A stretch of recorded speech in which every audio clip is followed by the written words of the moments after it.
But the whole concept is if you're doing escape training, which means pressure on, guide the dog into a position, pressure goes away when they're in a position. Doesn't matter what command you're doing as long as you're following that principle, that concept.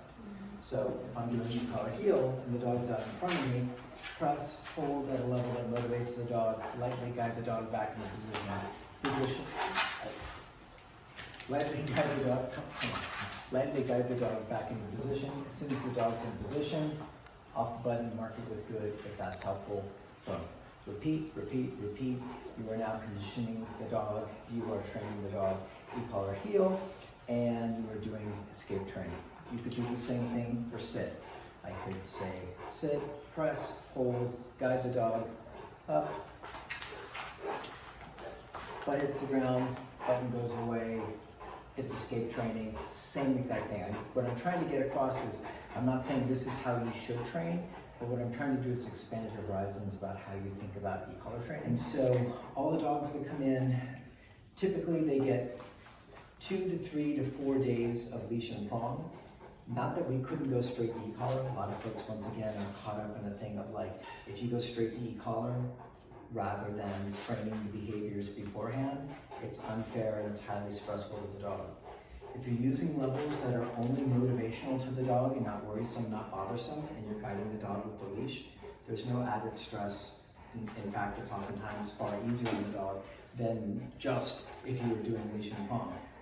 There's pros and cons with each one of those, but the whole conversation that you can't go straight to e-collar is nonsense. You're gonna have a leash or a long line on and you're doing that? That's stupid.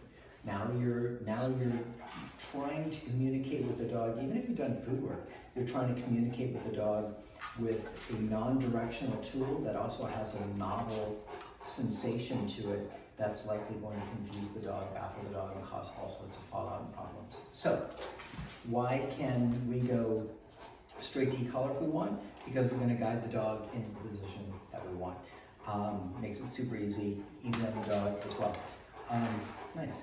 And it's the same reason why I can add place, sit, down, recall straight away in the sequence of training, because if I've got a line on the dog, a leash or a long line, I'm going to get about 90 to 95% of whatever I'm looking for. Once again, if I was free shaping or had no line on the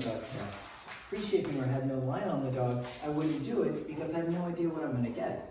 But if I'm walking a dog on a place, let's go.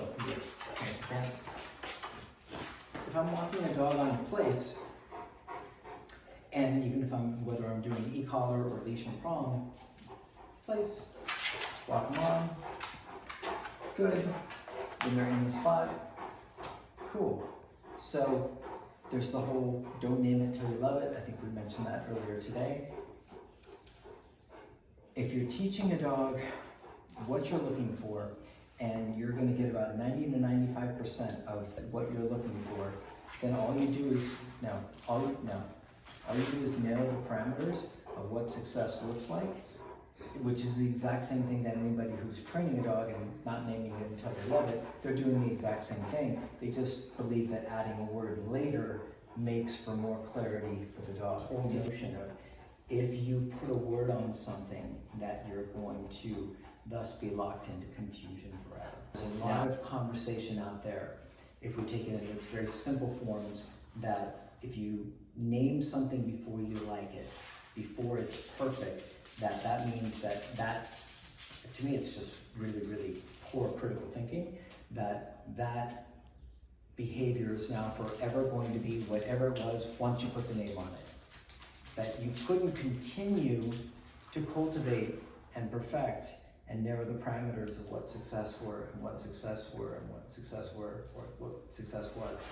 And I find it ludicrous because I've done it with a gazillion dogs. So every dog I train, like if I put a dog on a leash and prong and I start training place, I say place straight away.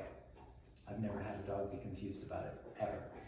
I also feel that by adding the word to it, it connects me and the dog in a sense, in a different way than if I was just walking the dog onto place silently, like a ghost human that was just like maneuvering the dog onto place. By actually saying something, the dog knows that I'm looking to interact and engage with them. Do they know exactly what I want? Of course not, but they're already starting to get associated with the word. The word is already being heard earlier in the sequence of training.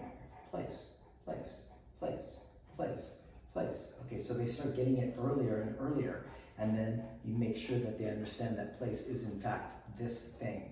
It's a very, very simple